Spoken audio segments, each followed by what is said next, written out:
weekend eno ku Baba TV.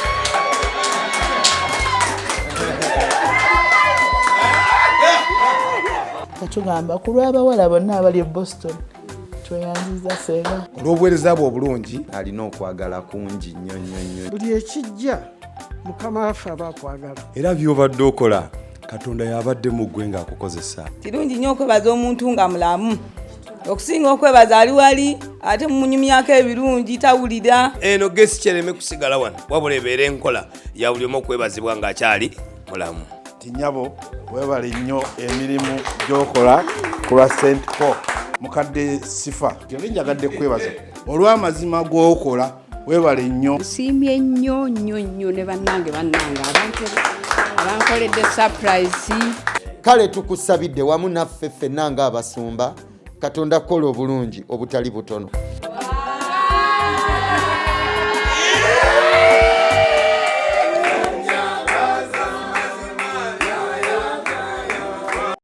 Ono ye mwana muwala Hope Shifa Nakawombe owa program weewunyisa omwagalwa wo eyavaayo okutambuliranga ku mazima n'okukugusisanga ensonga. Kale nno tumugoberere tetugenda kwejjusa. After mimba yita buyisi ng'amaze okuteeba anti bwagenda naawe atalabe kamera agamba omuntu yazze ngenda kujja naye nze ngenda kujja naye then eno tiimu eryoka ejjenda naye zo surprise ataka tazireta hatataka ondinanze okoza birungi kyenda sobi aibinde birungi rwenda kulukumi kuwadde rwenda olw'obulabo bw'okumukomo bw'otona busurprise ekisooka wantegera okuva ku kagere paka ginkoma gyokumwanono mbalyawo naleta olw'obugoye butuuka omwanono nayiwawo sokojje tugikujja kati ulikujja kati temukedde kulwaki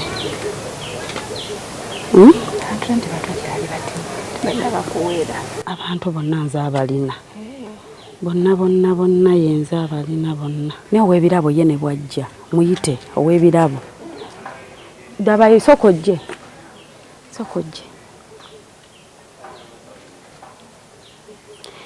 kati ogenda oluyingira mugamba ki kati osangiddwa obedde obitegeka gwerindako anti bona atandika otegeka ebintu teyeebuuza ate nti tujjayo obutebe tuteeke awo kati nze bwe nnyingira mugambe munaaye nsaba tutugireko ebweru nkunnyonnyole kyenjagala eyo nzijja nayo n'owa kamera kuba tukwata sho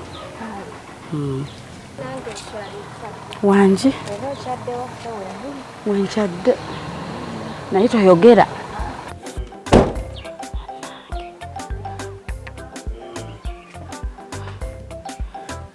abeeno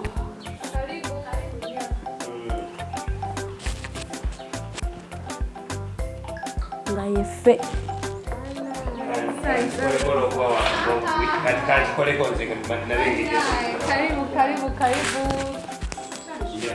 kale nyama naffe tusanyusa obbasanga ye kale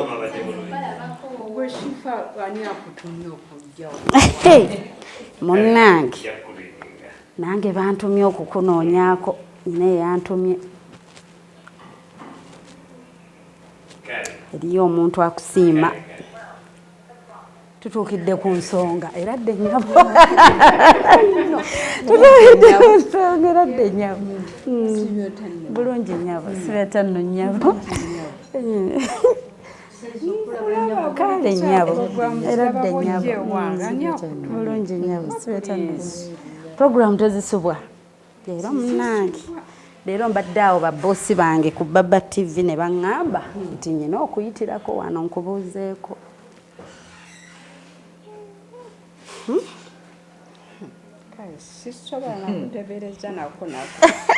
toyinza teebereze yantu bannaye era kale ssebo eradde ssebo bulungi ssebo sibeta nno ssebo ye eradde nnyabo sibeta nno bannyabo tuyingiridde abagenyi kiri oke ndaba wanje ebyange byasooka kweyanjula tolina gw'osuubira bannange teri temumubbirako naye tebamanyi omugole ate agenze omugole ate yasaavinga teri bamuyambako wanje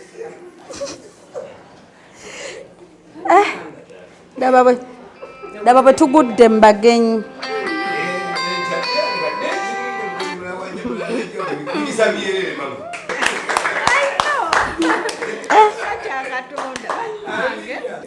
toyinza teeba kankuba essimu tosobola nti no tubuze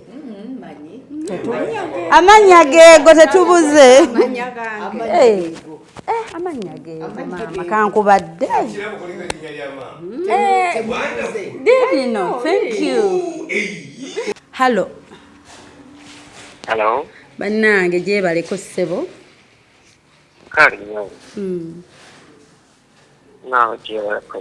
kale ssebo mpitibwa Hope Shifa Nakawombo wa Baba TV akola surprise ndina omukyala wano ayitibwa Joyce naye aŋŋambye tayinza kuteeba waliwo n'abadde bagamba bambuze kati omukyala wuno yogerako naye kubanga tabitegeera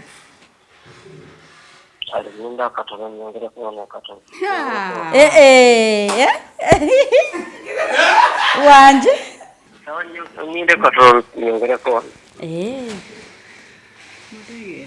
omutegedde eddoboozi olinga alisika tonnamutegeera naye tonnamutegeera tonnamutegeera wanje ani eddoboozi ndiwulire lyani lyowulidde eddoboozi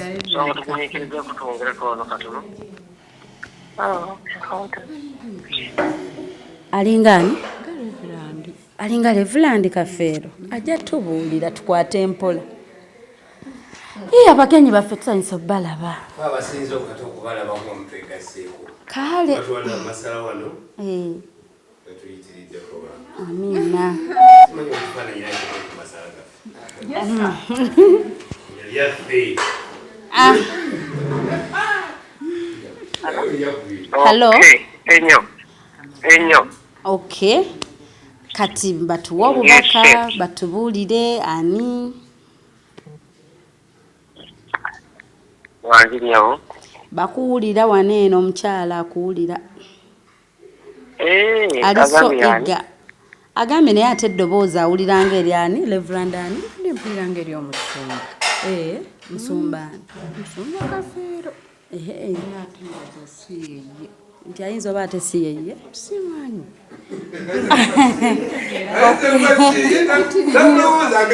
kikuyitiriddeko ani ono mukwano kati alabika ateebye teyateebye awulidde eddoboozi after okuwulya eddoboozi ateebye naye nnyabo senga Joy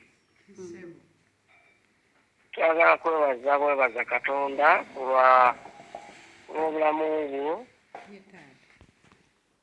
ate ne ku lw'obuweereza bwo mu kanisa ekigambo kino kikoleddwa ekkanisa okukuwa ku ssanyu naye n'okumanya nti ekkanisa esiima obuweereza bwo bwonna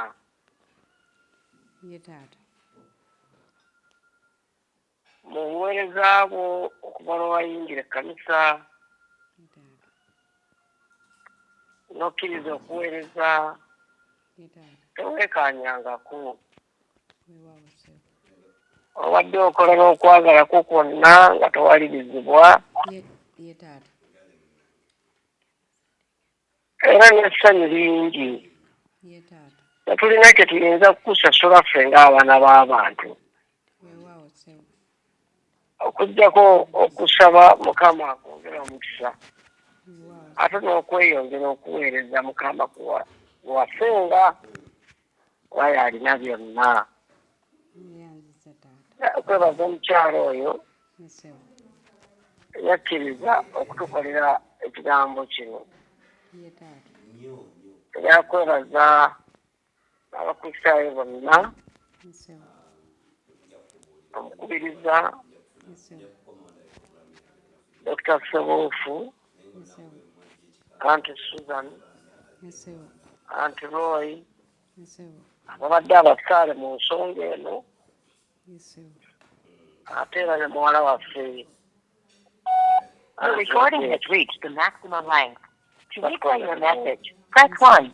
To delete and re-record your message. Opshifa Nakawombe mu program weewuunyisa omwagalwawo tunywerere ku ye tetugenda kwejjusa. Surprise ogirabye obadde oli wano nga tomanyi nti oli mugole.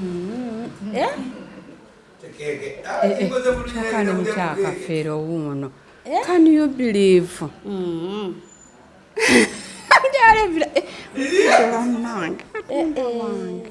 my God.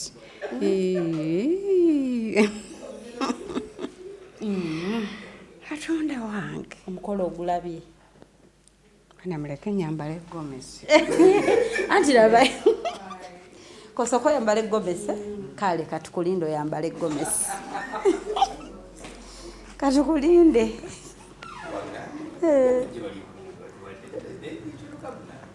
Tubasanyukidde abagenyi baffe mwenna abalabye n'agamba shifa nyamba kansooke nyambale ku ggomesi kubanga kino ekinguddeko ngenza olaba nga sikulaba awunze oli ose n'otajja bimuweddeko bimuweddeko ate n'abali munda abazze naffe beefuulidde ddala abatatumanyi.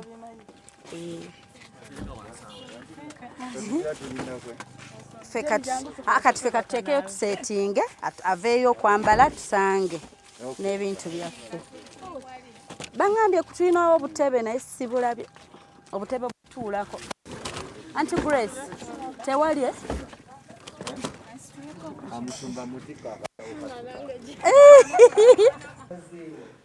ayambala nagaye naye kabambalire si byammugwako bugwe tuleete si byammugwako bugwe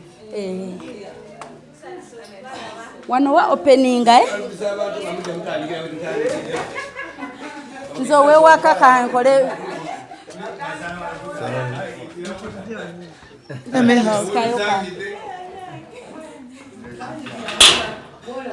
Reverend Desmond, you're welcome.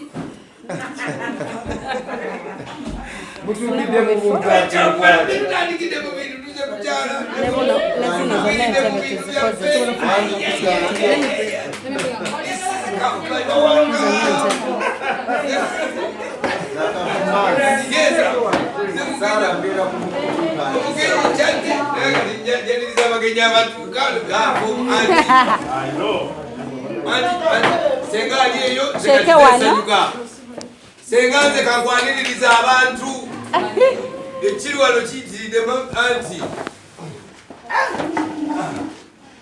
bana omugole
Baladde basebo.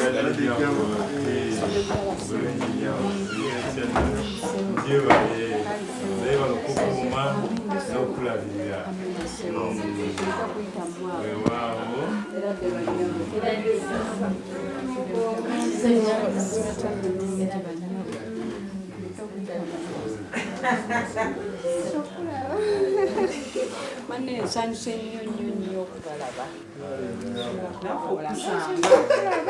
Nowe Galilaya. Hello. Nalinze mama nkubire mu ngatteko.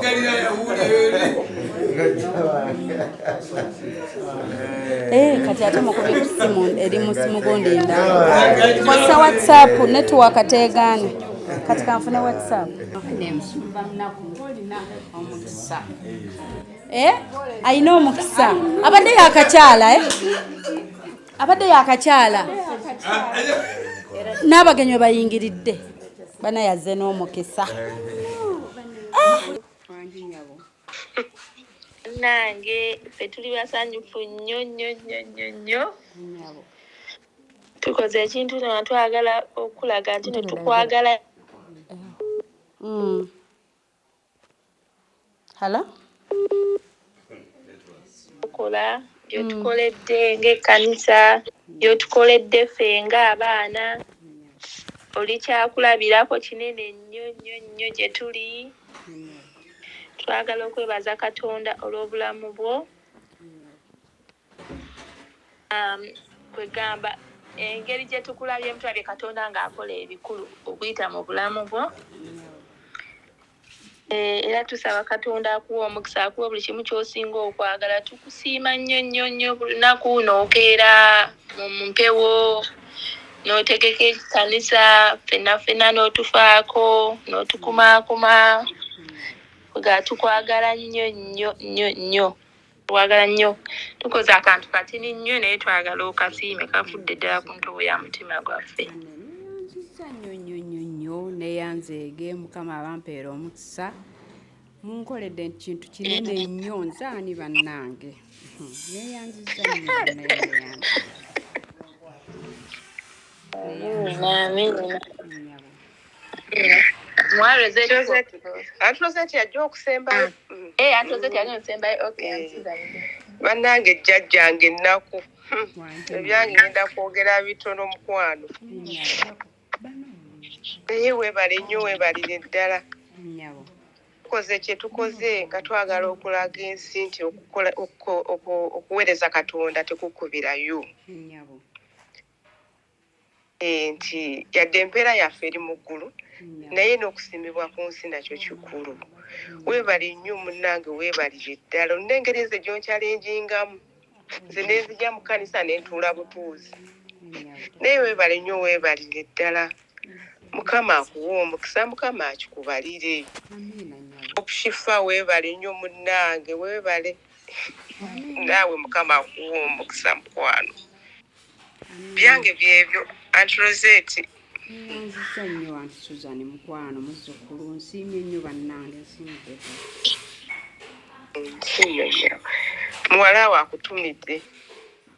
Mama nange Rosette nyegatta ku bannange okwebaza ekintu ky'okola. Neebaza Mukama olw'obulamu bwo nga bulijjo. Neebaza Mukama olw'olunaku luno titulusabidde Mukama n'alututuusaako. Mama nkwagala nnyo era tukwagala nnyo ffenna. Naye okukuga byonna weebale nnyo okutuwa ekyokulabirako. Tukwebaza kubanga bulijjo olaba oluusi nze ngenda n'okuzukuka baŋŋamba oli yagenze dda. Ng'ogenze ne Uber ne tutuuka mu kyaki ffe abataate nga watutegekedde dda. Mukama akwongera omukisa.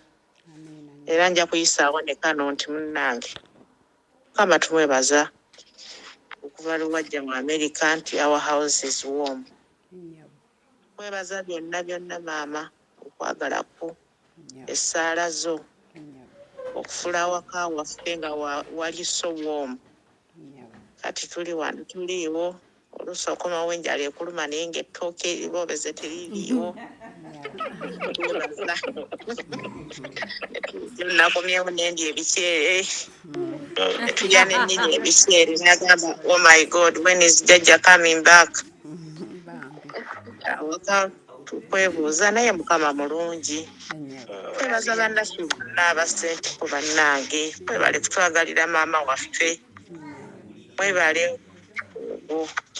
era tusaba mukama emuna emusaba bannaffe bonna abali bannange tubaagala nnyo abasobodde okujja okutusanyukirako okutwebalizaako bonna tubeebaza olunaku tulinze nga tusabira mukama mulungi akwongera obulamu akwongera byonna omukyala Hope tukwebaza okutuukako ewaffe Amina. tuli basanyufu nnyo bulijjo maama akulaba leero nagambye kati gwe tugenda okulaba yanga bamulabira agenze wano kati oli waffe mukama mulungi webalire ddala aweebwa ekitiibwa bulijjo amiina Amina. Ya katubaagalize okusanyuka okulungi nyabo senga Joy mukama akusanyuse ate webale yonna Joyce okubadde nga wagenze kuwummula obwedde otambula olambula abaweereza ba Katonda mukama akusanyuse naawe leero lwe lunaku lwo okwongera okutegeera obulungi bwa Katonda. It is a thank you si birthday si kiwabula bubaka bwa kusiima bali mu neyanziza nnyo ssebo omusumba mukama bampeera omukisa mwonna neyanziza okunjagala ng'ekkanisa neyanziza okuba nga musiima bannange Jessica mutumiddeko ne email ne maama Sempa ne Naume ne bonna abaliwo kale nnyabo kale katubasiibule bye bye kale mukama bawe omukisa era abakuume. Amiina. Akwate muyimbiddeeyo kayimba. Tekabula. ate mukika kayimba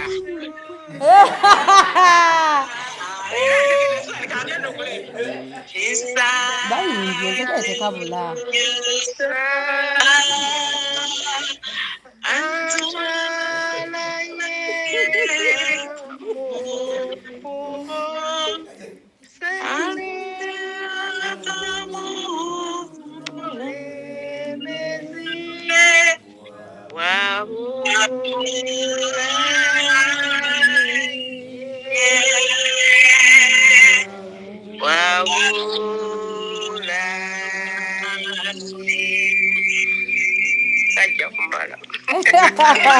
Olabye obadde ogambye mu banaka. Thank you so much. People choir, oh yeah.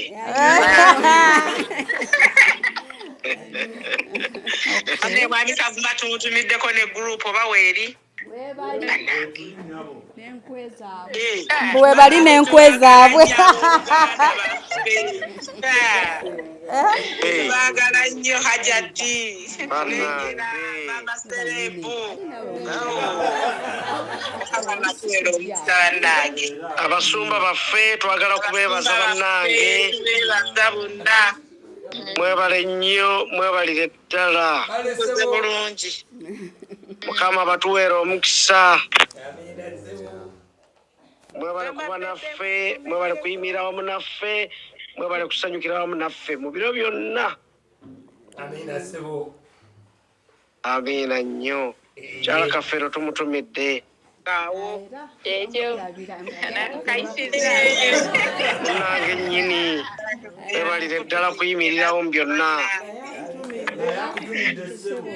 nange kambasammulize leero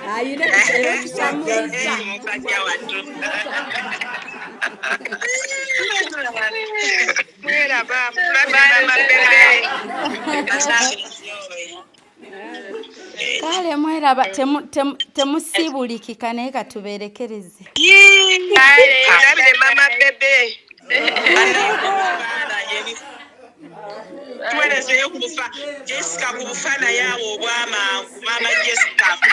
obw'amangu awo tuweweereko ku bufaananyi obw'amangu awo mbeere bulungi mweweere mwebale nnyo bannange mwebale enkozi bali mu kusula naye bannaaye Katonda alina ebyamagero kati mwe mugenda mu kusula ffe tugenda mu kyamisana mweraba kusula kwawa saawa 10 buneera kukya wano naye leero temwebaseeko ate nga tukeera era munnange gw'otubuzizza otulo Mukyaala Sempo owedda nasoose tya muweereza message ne nga kati bane ono Mami Kavuma bannange bawulidde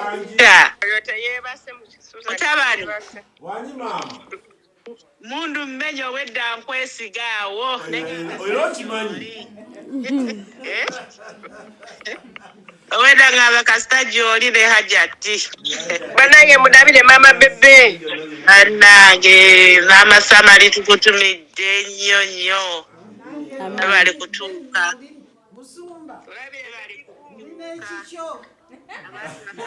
tulabire tawulidde musumba bagamba maama wange ndina ekikyo gwe sikufaako kinyweze maama nkiraba kitiba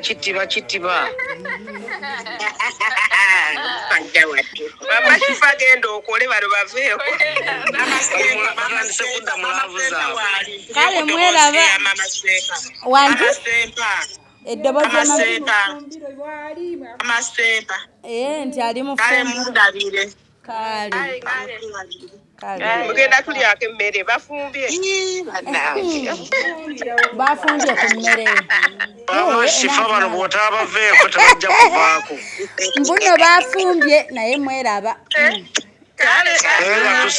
kajuisi kayitingana balinga ababadde batusuubira kajuisi kali wano ka watermelon kaki kale mweraba kale babayi amutulabire ku TV nga ffemuna etulya live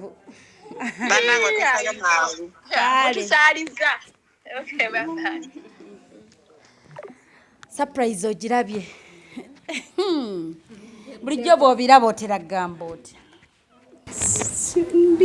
byensanyusa weewaawo byewuunya naye sikirowoozangako tekiyinza okubeera gyendi era naabo banneewunsiza badde sikisuubira bulijjo banneebaza mu kyaki nkola biki naye nga kirowooza nti balina ekirowoozo ekifaanana bwe kiti naye mukama abampeera omukisa abanjagalire bannange nsiimye nnyo n'abakoze enku mwenna mwebale nnyo enku ennungi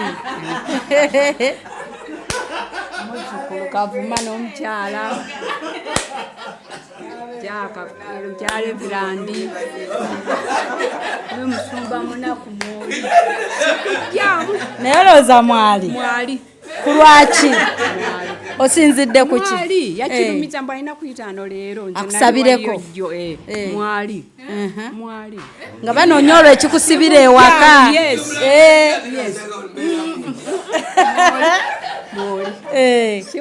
omaze n'omubuuka nteeka mwali nono simujjangu tubeera naye buli kaseera ku ssimu nakyogerako genda kikola olumu ojja mwesasiza naye nga bambi bagamba ffe St Paul Anglican Church Waltham kitegeeza ki Massachusetts kimanyi wanje nkyogere nga nkyanguyo oba mpolampola Massachusetts okay bagambye ffe St Paul Anglican Church Waltham Massachusetts USA eri omwagalwa waffe omukyala Joy Nakku Lugonja tukwebaza nnyo olw'obuweereza bwonna bw'okola n'okwagala kw'olina eri ekkanisa mukama akusasulire emirimu gyo era oweebwe empeera etabulako ne bagamba Luusi 2:12 St Paul's Anglican Church Waltham obubaka gye buvudde era ng'ebirabo by'olaba awo birabo byo ebirala tugenda bikulagira wabweru wali era nga mu kubanga tuli wano ebirabo ebimu biri wano ebirala biri mu kkubo naye nga kijja kuggwa naye nga buli omu ali wano alina ebigambo bye n'obubaka bwe. Mukama waffe yeebazibwe. Nange ntwala omukisa guno okwebaza Katonda ate olw'enteekateeka eno ebimu olwokuba tuli ku TV nti okubyogera naye abooluganda kino nze kinyumidde kuba mbadde sikirabangako. Olunaku lumu nali ku TV nengwa ku mukyalo ono nga n'omukyala gwakyalidde mwami we yamusiima amuwadde surprise neraba nga amuwadde emmotoka kati gamba mbadde simanyi nange nsobola okubibeeramu naye njaga kwebaza Katonda maama olw'obuweereza bwo kubanga bino byonna nebikolebwa kubanga wakkiriza okuweereza Katonda. Omulimu gw'obukebezi tebasasulwa ng'ogyeko waffe eno mu byalo kati baagala obasasula era ogeragala siinako enfuna nviiramu awo naye teri aweereza Mukama n'aviiramu awo. Nolwekyo maama tunyongera okukuzzaamu amaanyi okwongera okuweereza Mukama wonna w'obeera kubanga Katonda bwe tumuweereza naye tatulekerera. Weebale olw'omulimu gw'okola, weebale olw'obuweereza bw'okola okutereeza ekkanisa ate n'okutuyimbira. Nze mbadde mmanyi mu kuyimba naye twagala kwebaza. Tetulina nnyo bingi bya kugamba wabula weebaza Katonda olw'obuweereza bwe obulungi bino bye bikoleddwa. Kitegeeze eno ntandikwa ate ekyaliyo n'ebirala.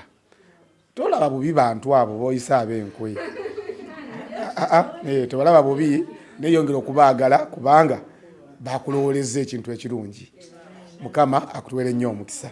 Tukutendereza Yesu, Yesu oli mwana gwa ndiga omusaayi gunaziza nebaza omulokozi. Naffe twagala okwebaza Senga Joyce lyerinnya lye tumanyi ffe Senga. Bayibuli egamba mu Ruthi essuula ya 4:15 kinyuma mu Luzungu naye nja kivunula mu Luganda. Kigamba nti the Lord shall renew your life and sustain you in your old age. Ti Katonda anazzanga bujja obulamu bwo naye naakuwanirira ne mu myaka gye egy'obukulu. Lwe lunyiriri olubadde mu bulamu bwange. Kale ekyo tukikusabira. Emboozi ya Senga yo tekoma but she's so lovely. Alina okwagala kungi nnyo. Ffenna ebyo bituzaamu amaanyi naffe nga abasumba ababasumba olwa laavu eno. Era kino enteekateeka zonna Reverend Kafeero, St. Paul's Church n'abalala bali mu states endala tuwulirayo aba Ohio, is it Ohio family USA n'abalala bonna beebale nnyo beebali ddala. Mukama abawe nnyo omukisa. Tubaddeawo nga tugamba tulina platform yaffe eya call naye tetulina WhatsApp platform. Kale nno tulina okunetworkingamuuko awaako katono ne tubaako ne WhatsApp platform yaffe mpola awo. Ye ya call conferencing tumaze naye emyaka naye ya WhatsApp tetunagifuna ate yaffe ndooza eneebanga ya nsonga nga bulijjo bwe tubadde abantu ab'ensonga. Otherwise Senga, this is a thank you and we are all saying thank you. May the Lord always renew your life and sustain you in your old age. Luli twali wano nga maziga kati it's a joy okukomawo nga ate tusanyuka. Amina. Mukama akuwa omukisa. Saagala kuyingira mu bya saala nyinza ogenda wala. Margaret Nakku olw'ekisa kya Katonda effe basaba dinkoni b'ekasawo naye nange nebaza Katonda olunaku luno olwaleero olwa Senga Joy. Senga Joy mukwano gwaffe ng'ate atwagalira ddala kubanga nze anjagala era atuwuliza olwala n'akuwulizaako n'akuweereza n'Akatonda. Ekyo nkyebaza Katonda olw'okutwagala ate ng'abadde atwagala nga tamanyi naye ng'ate anjagala. Ekyo nkyebaliza Katonda olw'omukwano ogwo gwalina gye tuli. Era nebaza Katonda yamutambuza n'amugya eyo n'amutuleeterako naffe tumulabako. Kuba olumu babeereyo tubalabira ku mikutu naye wano twewuza bigambo naye kati wano tubadde naye twebaza Katonda eyamuleese nenebaza n'abo abakoze surprise eno bambi kirungi nnyo okwebaza omuntu nga mulamu okusinga okwebaza ali wali ate mumunyumyako ebirungi tawulira abalala be bawulira naye twebaza Katonda olw'okubanga asobodde okumuleeta ate n'abakoze surprise nabo Mukama abaddizeewo era tusaba Katonda ow'ekisa ayongere omukuuma paka ate wanaamusobozesa okuddayo ebweru Mukama ayongere omukuuma. Nange nze Reverend Edward Sebalabye Salongo mbadde nga munnakitatya kati ndi munnamagabi awe tuweereza olw'ekisa kya Katonda niye lunaku olwaleero luno olwanjawulo Mukama yaluteeseteese. Mukama ayita mu babaka be b'enjawulo anaakola ebyenjawulo era by'obadde okola Katonda yabadde mu ggwe ng'akukozesa. Yayogera ne Isaaya mu ssula eya 48 Nnyolo 17 nti nze Mukama Katonda wo akuyigiriza okugasa era kulembera mu kkubo ly'oba oyitamu. Oyo abadde Katonda era yatuleese mu ssanyu lino tusanyukeko naawe senga era we tulaba ku Sumailo tukola bulungi nnyo. Mukama akutuwere nnyo omukisa twebaza abooluganda bonna ate era abakoze enteekateeka eno Mukama abakola ekisinga obulungi mu linnya lya Yesu. Munakukama mbeera kasawo njala kwebaza Katonda nange olwaleero luno lwasobodde okutuleeta mu kifo kino. Kituufu tijoye n'ensonga nagimanyaako dda mbadde mu kukuteekateeka kubanga kabe kasingi tubadde tusobola okujja ne tutakusanga nga nina okugamba ngenda ayitirako awo nkulemezeewo wano nkusangewo ne gurupu ero yonna eryoke ekusangewo. Naye twebaza Katonda bana Boston bonna abakyaki eyo St. Paul tubeebaza olw'enteekateeka ennungi bweti. No surprise erimu ebigambo bibadde owulira kyala badde ayogerako nti biseera ebisingira mbadde nkigamba Reverend Esmond nti eno gesture nnungi okusanyusa omuntu n'okumuwulirako ebyo akola ng'akyali muki mulamu. Seera ebisinga tulombojo nnaku lwonna buli omu najja naye nga gwe boogerako takola ki essanyu wakiriwulireko nti kyobadde okola kikugwana kisanyusa abantu abalala bangi. Webale kubeera mukwano gwa Yesu waffe obeera omukwano gwobe oyagalwa Katonda n'abantu bakwagala. Naye twebaza olw'obuweereza bwonna twebaziza lwa byonna ebakoze shifa webale ate enteekateeka yonna gy'okoze na bino byonna owulira twali badde tukyakalira wano nga tetubikwatako naye webale bireeta nitubikwatako naye byonna we love you and Joy and the work and the service you do in the church ne ku mikutu gyaffe. Oluusi nga nendwamu eddakiika nga 2 naye omuwulira okwo ennyimba luno luggwako luno luddako luno luggwako luno luddako kwaya bya muntu omu.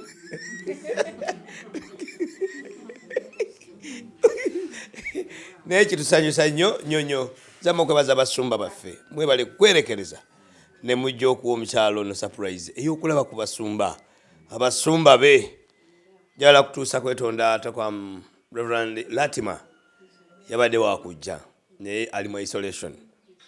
Wenjogera mu isolation tubanye ennaku zino ekiriwo akolola the whole home is now ne ku mirimu bamugaana okugenda era namugambye nti togeza kujja nange nkuwadde isolation time be there naye nga naye twayogera ekiro naye yandiyagadde okujja but because of that tasobodde kujja naye he is also in love of you era akusabira ate nga naffe tumusabira.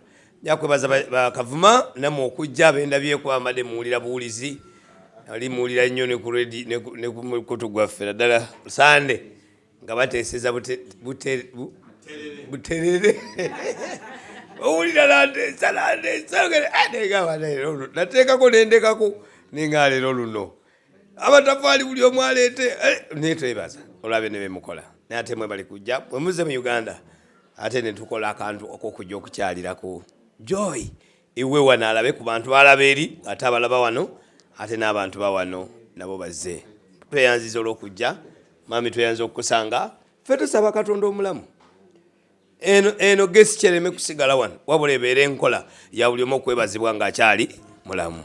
Mukama akutuweera omukisa tugenda kubeera n'okusaba okujja okuddako. Kama ab'omukisa.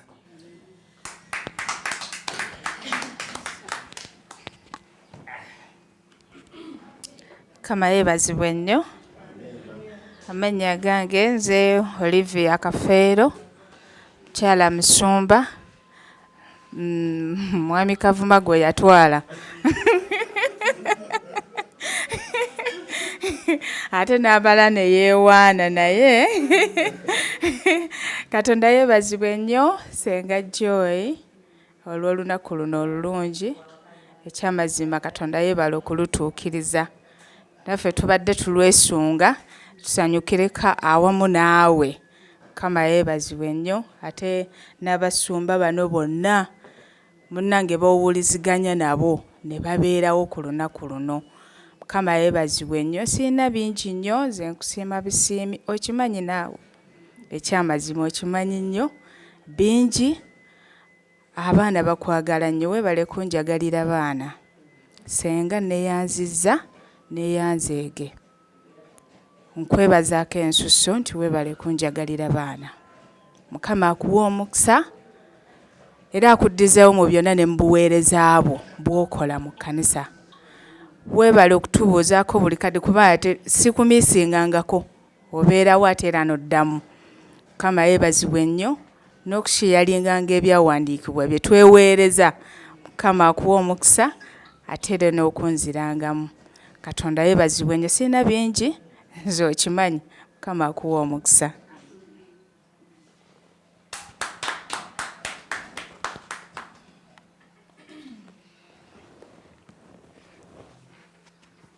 Nkabwaffe yeebazibwe nnyo abooluganda. Mukama mulungi. Kubanga buli kyoteesa buli kyolowooza, gwe bw'oba oteesa ng'olowooza, Mukama ye nga naye ataakuteeseza bulala. Esanyu ze nina lingi, wadde nalina ennaku gye nafuna oluvannyuma lw'ebyabaawo naye, ate tweyongera kumwagala.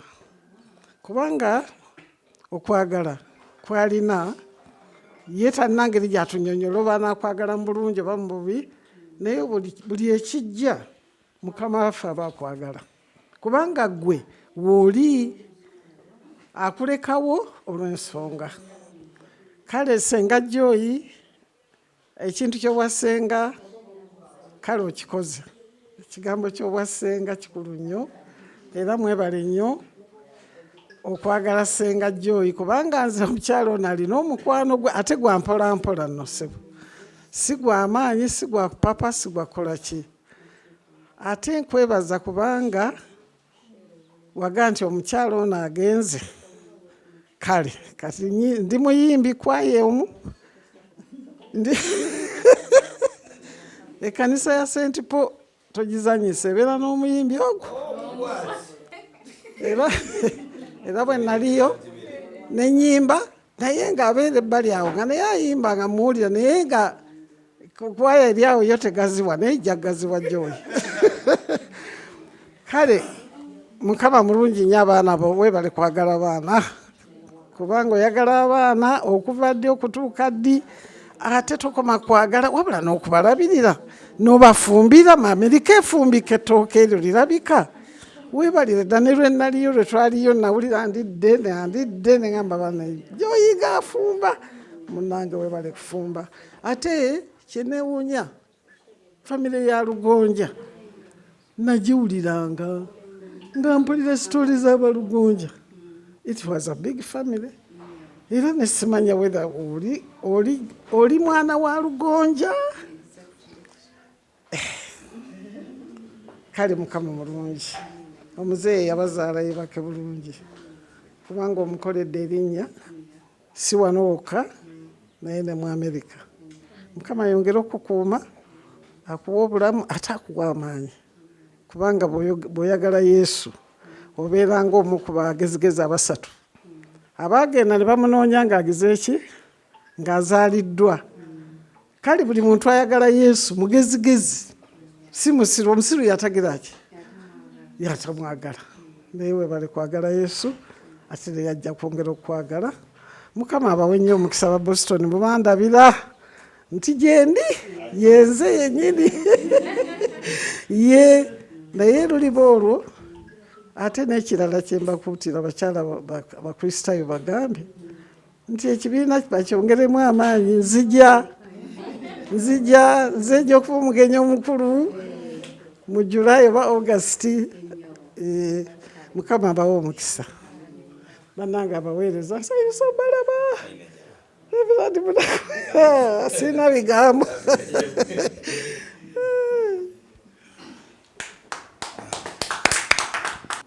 Mukama waffe yeebazibwa abooluganda. Amannya gange nze Emmanuel Kavuma. Nsanyuse nnyo okubasisinkana naye nga nyimiridde wano okuleeta obubaka obuva mu St. Paul Anglican Church. Nina essanyu ku lwa maama wange ono jjajja wange mu buli kimu, naye Mukama alina buli kintu bw'akikola. Pozi njagala okusookera ddala okubanjulira abantu abavaamu St. Paul Anglican Church. Mama Bebe Cool yimukako bakulabe. Pozi wano muyita mama Serebu. Mumuyita mama Serebu. Okay. Oyo ye munnange bwe twatandika ekkanisa era bwe twavaamu St. Paul Anglican Church, Waltham, Massachusetts, USA. Yoyo. Kati ali eno mu Uganda. Natambudde ne Mukyaala Grace Sempa. Ne Mukyaala Christina Kavuma naye ali wano naye kuba nti akyalinako kyaliko. Bannange tusanyuse nnyo okubalaba. Njagala okutuusa okusiima kwaffe ng'aba St. Paul Anglican Church eri maama ono. Maama ono atukolera omulimu munene nnyo mu kanisa. Kino si kye kibadde kimusaana ate tukyalina obusobozi obulala naye maama twagala kwebaza ku lwange ne ku lw'abakristaayo aba St. Paul. Njagadde okwebaza mu lujjudde bwe nti nnyabo weebale nnyo emirimu gy'okola ku lwa St. Paul. Abaganda bagamba nti ejjinja limu likubye enkofu bbiri. Nze omu ku baatandikawo St. Paul. Ate nze nali omukubiriza w'ekkanisa eyo okumala emyaka 10 n'enkaddiwa. Kati bwema nga tutandise okugenda nga twebaza abantu abakoze obuweereza mu kkanisa kibadde kituufu mwami Kavuma y'abaasooka okwebaza n'olwekyo kiŋŋwanidde. Naye maama weebale nnyo weebalire ddala. Njagala okwebaza maama wange oyo muwala wa maama. Nze muyita maama wange kubanga wammamba olw'okwagala maama we. Ayagala nnyo maama we naye ekintu ky'okwagala maama we ate nkimwongeddemu kubanga nze nayagala nnyo maama wange naye bwe nawulanga naye wammamba ne mugamba maama okuva leero sikyazzeemu kuyita liri linnya oli maama. Naye maama oyo njagala okwebaza mmanyi message ojja gifuna olw'okwagala mukaddewo akuzaala. Mukadde Sifa twagadde okwebaza nti jjaamuwa wano naffe tumusanga omuntu wano okukwata ku ddoola n'azikyusa n'aziza mu za Uganda. Ezimu ziwagamira ngezigenda mu z'ennyaanya endala mu z'entula ebintu ne bitatuukira. Naye njagadde kwebaza olw'amazima g'okola. Weebale nnyo weebalire ddala bambi kitalo nnyo. Njagala okwebaza bannaye be natambudde nabo ab'e Boston. Mwebale nnyo mwebalire ddala. Bannange abasumba sebo mubadde mumpulira buwulizi naye nsanyusa obbasisinkana.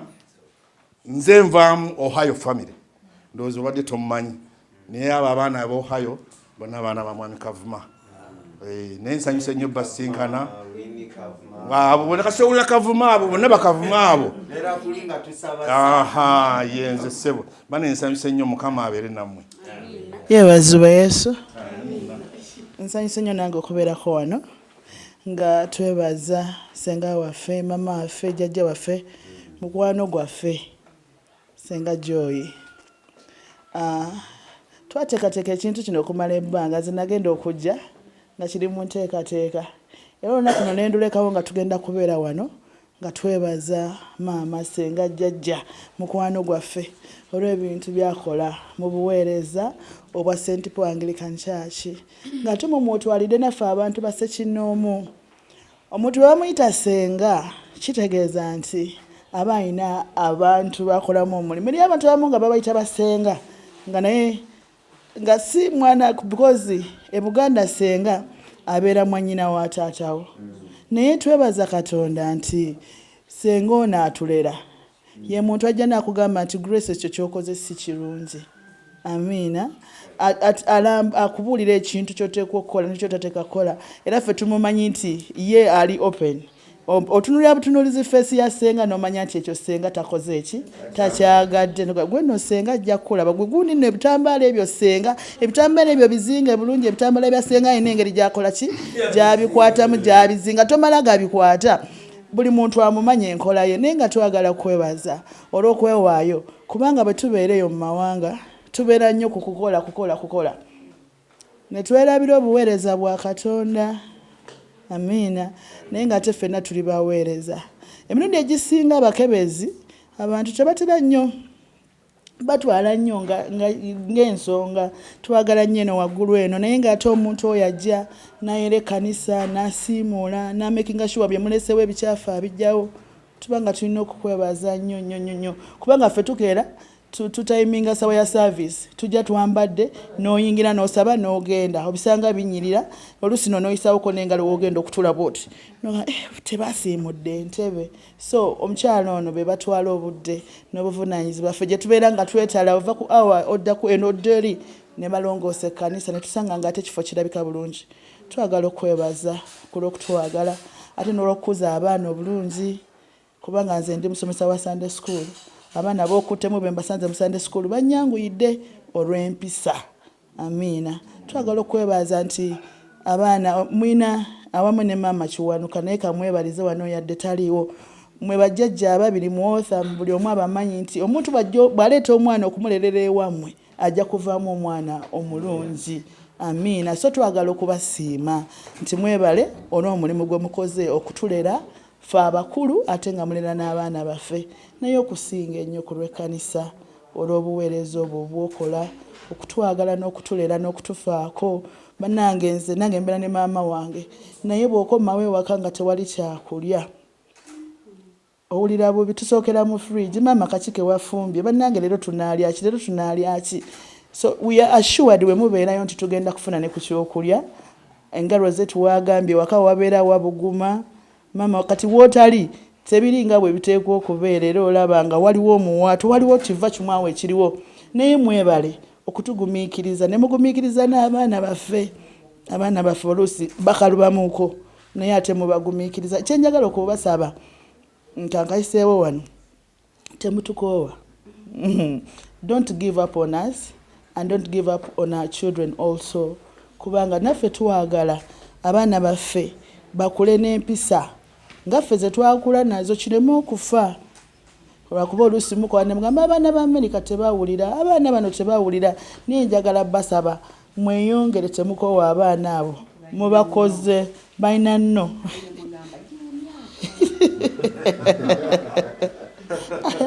Tukolere wamu n'abazadde abalaba oba abawulira abazadde bajjajja bano bakola omulimu mu baana naye ate ffe bamaama ne tumenya bye bakoze eki bye bazimbye. Bamaama bano babakola basigala n'abaana ate ffe bwe tujja ne tukola ettigi lingi bagenda okuddayo ng'ate ekintu kyonoonese. So tukwatire wamu. Njagala kwebaza mukyala Shifa Nakawombe olwa surprises ennyingi zo z'otukolera. Ndi musanyufu nnyo n'okulabako n'amaaso gange kubanga tukoze surprises ezibadde ennyingi.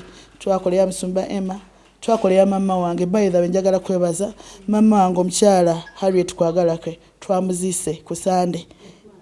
Naye twebaza Katonda she was a step mom yawummudde naye twebaza Katonda nti okugendayo okwo ffe kwatukoze bulungi mu kaseera kali nga awummudde ne tubeera nga tumwebaza naye nga at least twamusiima ebigambo mwabimugamba. So yagenza okuwummula ng'ategedde nti twasiima. So twebaza services ezifaananako ng'ezo ez'okubeera nga mutuuka ku bantu baffe okubeebaza. Nzikiriza nga surprises zino tezigenda kukoma wano waliwo eyali ewa mama serebu olwaleero ebadde wano leero tetumanyi oba egenda wa Reverend Desmond Misinje gye tuddako oba tugenda Galilaya wa Reverend kwegobola oba tugendeko ku kitebe ku Ssaabadinkoni weewaawo tulabe biri bitya oba oliawo tusibireko wali ewaffe ng'ogenda Namagabi tulabe ate wa Reverend Ssebalabye kiri kitya naye nga twagala okusiima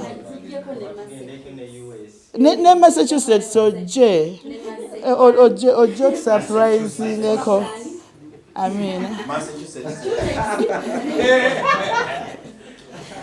naye nga tweyanziza nnyo olw'omukwano abantu ng'abamu bwe babeerako mu kafo k'olimu ng'awo nga kamera zibatunulamu batera okumiramu kano nga tatuukikako byanduulu naye sofa nadiringako naawe tekyali kizibu nnyo and we think it's because of that Susan continues to do with you n'abakolagana naawe weebale kubeera nga oli muntu akolaganikako naawe Mukama akuwa omukisa ate akugaziye kigende kirye n'amawanga okuba amatabi obeere ne Dubai obeere ne US ne London bwotyo nga mubikola nga mubikwasaganya njagala okwebaza abantu bawaka wano olw'okukuuma Ssenga mwebale kuuma Ssenga bambi Mukyaala ime twesiimye okulabako twakulaba wali nga bintu bizibu naye kati tusanyusa okulaba ng'oli musanyufu abaana ndowooza nabalengeddeko gye bali naye nga tusanyuse nnyo Ssenga weebale kubeera Ssenga kubeera jjajja kubeera maama kubeera mukwano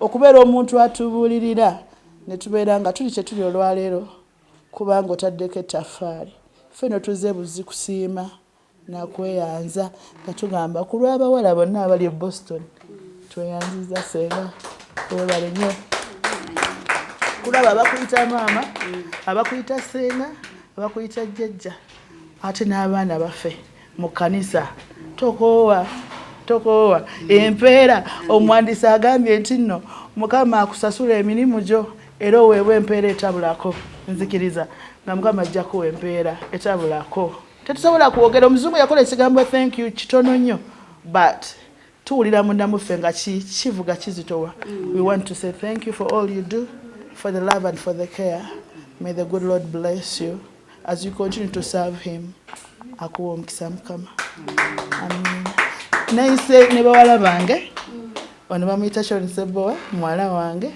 wano bamuyita Janet Sempa ye mugalanda munda y'omwami Sempa Sylvester awumulidde ebuyobe naffe twesiimye okubeerako wano abatuweera omukisa amen mwenna nsanyuse nnyo okubalaba bali wano ba Reverend bannange nsanyuse nnyo okubalaba kubanga omulundi guli gwali gwa Nakku Reverend kwegobola nsanyuse nnyo okulabako mu maka gange wano bane Mukama abampeera omukisa nsiimye nnyo mama Kafeero munne weebale nnyo mama Serebu weebale kujjako wano bane Mukama abampeera omukisa nsiimye nnyo ne bannange abankoledde surprise ne mugireeta wano musumba Kafeero ansimba buli okolaga okola omulimu munene naye simanyi omulimu munene si mwangu naye nga nkola banenjagala nina amagulu gano gannuma naye nina kinneebuuza nina kigambe n'omusumba oyo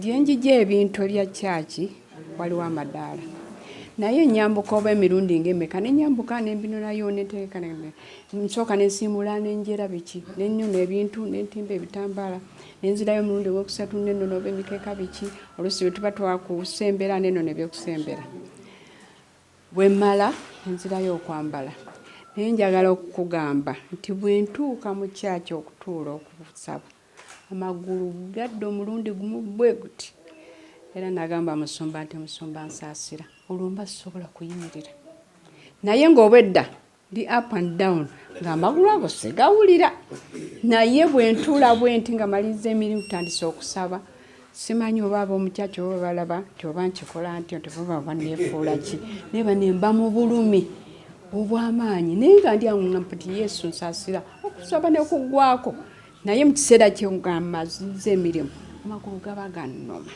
nga gannumira ddala bulungi nnyo naye neebaza Mukama ate ekintu nkikola nga njagala nnyo kuba nkeera nnyo okuggulawo nga bantu tebannaba kutuuka naye nkikola njagala ate nga musumba bwe yali aŋŋamba nti ojja kusobola okuba mukebezi nekayana naye n'agamba nti naye ekikulu Lugonja olina empaka naye ojja kuba mukebezi.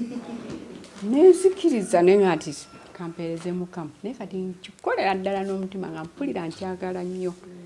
Mpulira nga nkyagala nnyo ne banne neyanziza nnyo Mukama abampeera omukisa era abanjagalire banne bonna abasumba mwenna bwe tusaba nabo ku mukutu mpulira nga mbagala nnyo wabula kinsanyusizza nnyo okusanga musumba kwegolo bano nali naye mbadde simanyi ate nga Galiraaya wala banne ngamba banne musumba kwegolo namulabako naye Mukama akumpeera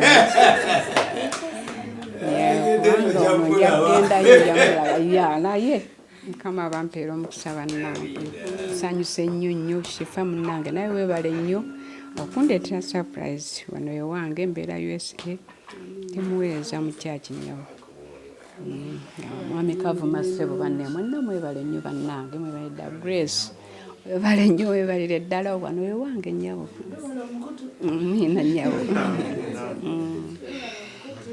kampiteko mu bubaka buno tufuneyo awo essaala otumala essaala tugenda kuba tusala keeki yaffe tuyokate tugende mu kyemisana ndooza siteesezza bubi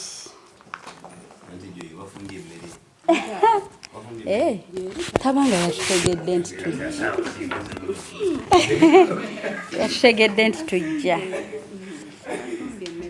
Reverend Gerard nina obubaka bwe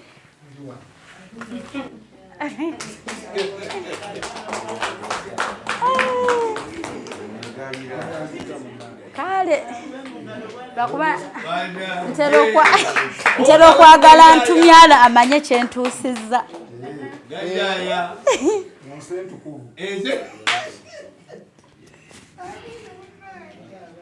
Reverend Edward wanje 200 zentuusizza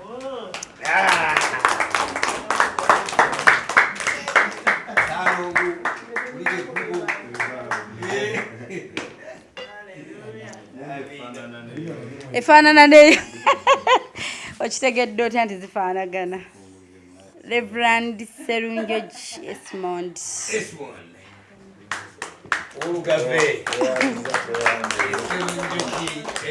kale efaanagana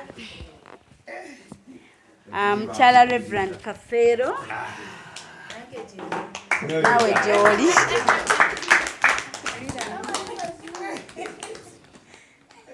Reverend Latima Muwangu wanje nkwasaani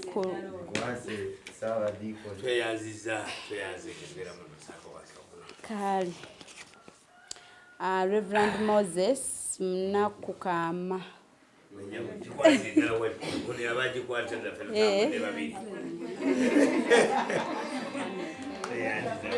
kale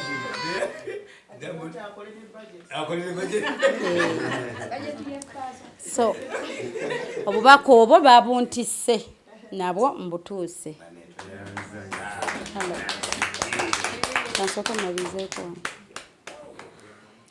so obubaka obwo bwe butyo bwe bulabise bwonna bufaanagana ng'obw'omwami oli so mbadde nsaba tufuneyo essaala awo ate tusale keeki yaffe Antwana yekamukubo setagamo kulembeze wabula Yesu wabula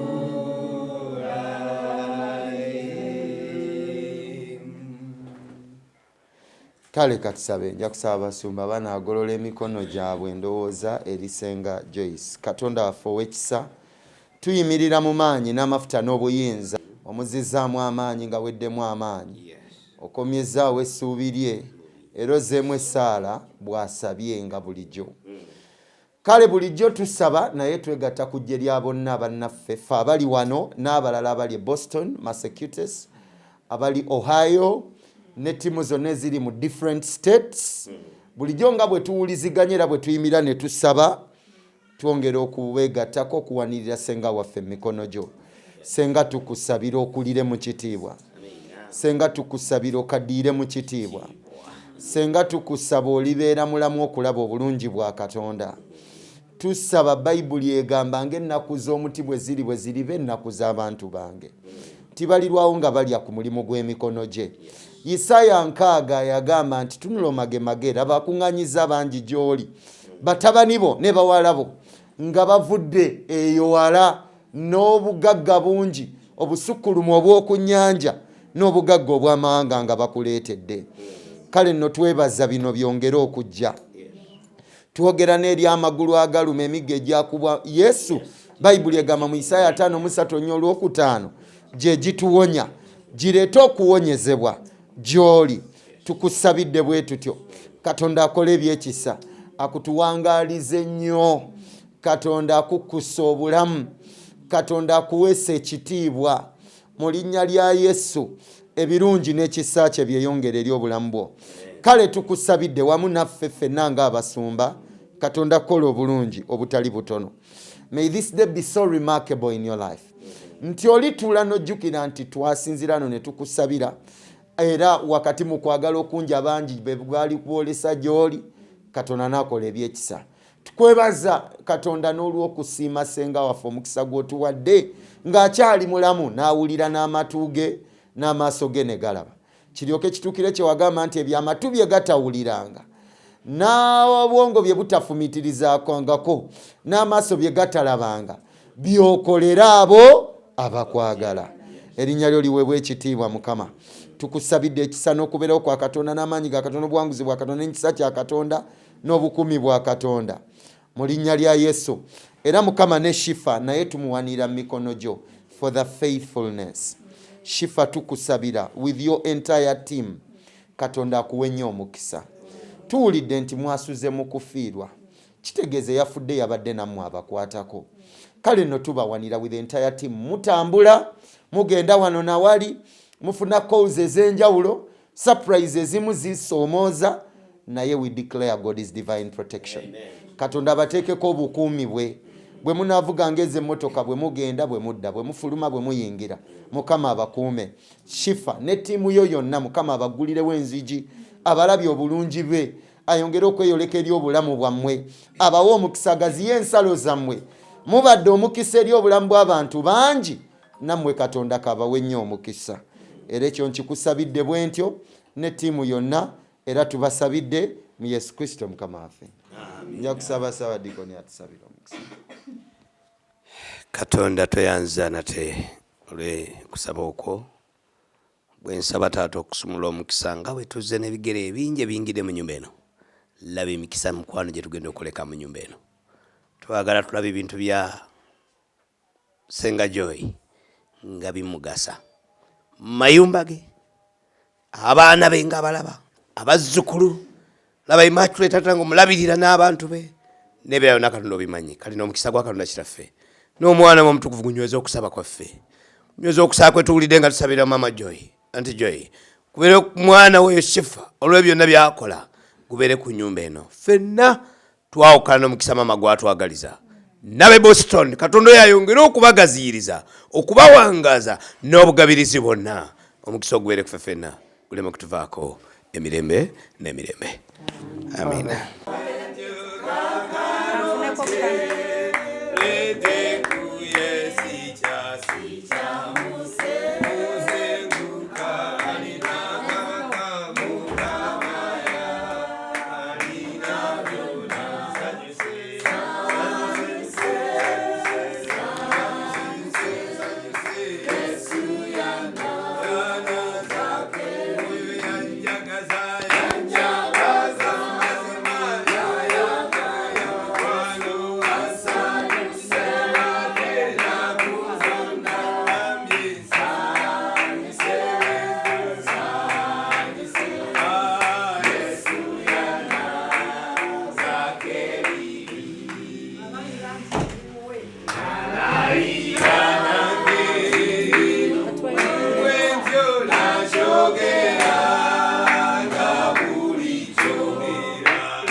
Hope Shifa Nakawombe mu program weewuunyisa omwagalwawo tunywerere ku ye tetugenda kwejjusa tugenda kubanga tusala kambe tugenda kubanga tukawanika mu bbanga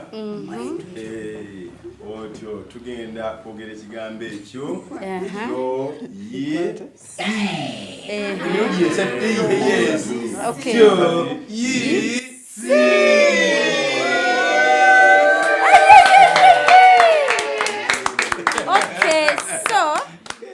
tugenda kusavinga keeki yaffe kino ekigambo ekisinsi kikwata ku ggwe thank you linnya lyo lijjeemu munnange tuleme genda nalyo lijjeemu sika erinnya erinnya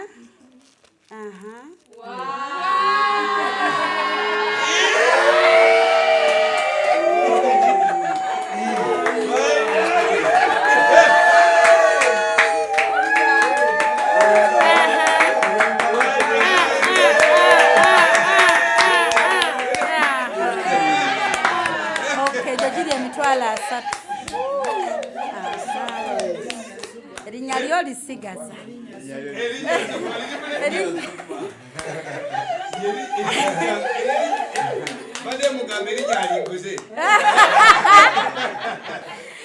okay so ani atuyambako okusalasala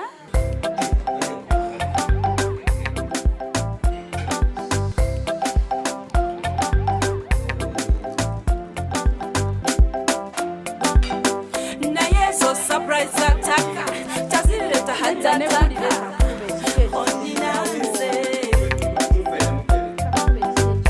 okoza birungi kyenda sobi aibinde birungi rwenda kulukumi kuwadde rwenda olwobulabo bwakumukamu bwotona busubura ekisooka wantegera kuva ku kagere mpaka gyekoma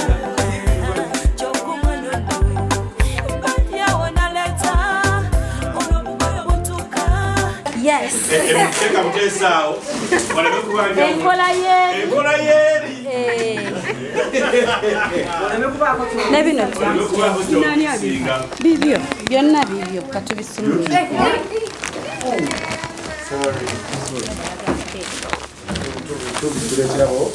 yeah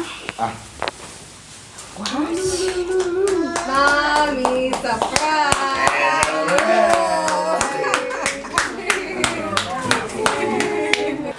What? Jonas?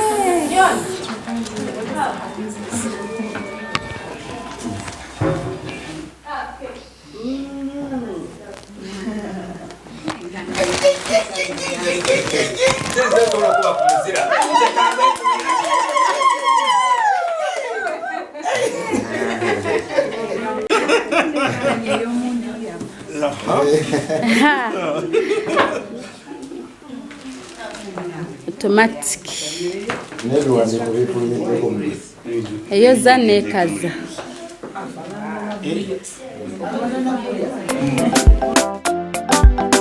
Na yeso surprise attack tazileta hatataka ondinanze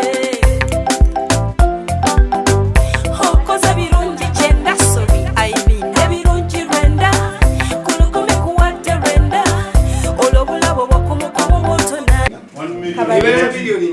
Yesebo. Package ogenda gira abakyaleta ebintu 1 million gold 1 million gold.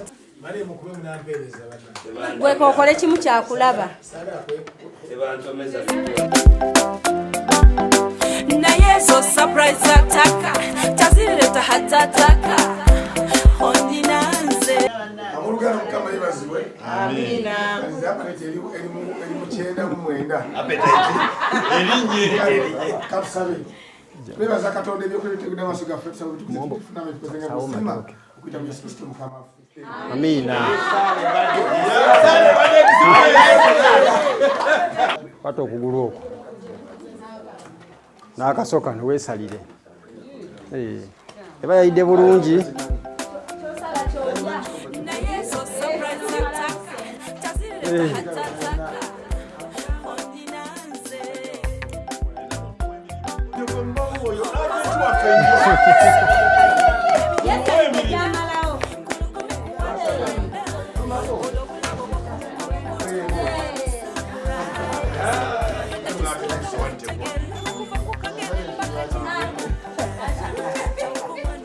Alright mikwano mwenna ababaddeko tubeebaza abatugoberedde okuva yonna nga tusimbula olugendo lwaffe paka omukolo guno we gutuuse muzimanyi surprise zaffe zibeera process by process nebaza mukama tusobozesezza okukola kino nze nange kennyini sibadde fayini leero but I thank God for the strength gyampadde okulaba nti omukolo gwaffe tusemberedde okuba nga tuguwunzika nga bulijjo oyita ku plus 256782 10 15 69 oyita ku plus 256702 56 21 57 zeze namba eziri ku screen mwebale nnyo twagala era wano wenyini wetusiibulira nga abantu bafuna lunch ogwo baguyita mukwane balaavu bino ebintu omukyala gwe tukyalidde yabikolerera mumanyi okulaba ebintu bino ne munkuye mungashifa naye ffe twazza gwaki nga tebatukolera ku bintu bwe biti bwe baba banyumya ku muntu ebirungi byakoze nga tonatunya birabo bye bamuwadde soka owulize sitole yavaawa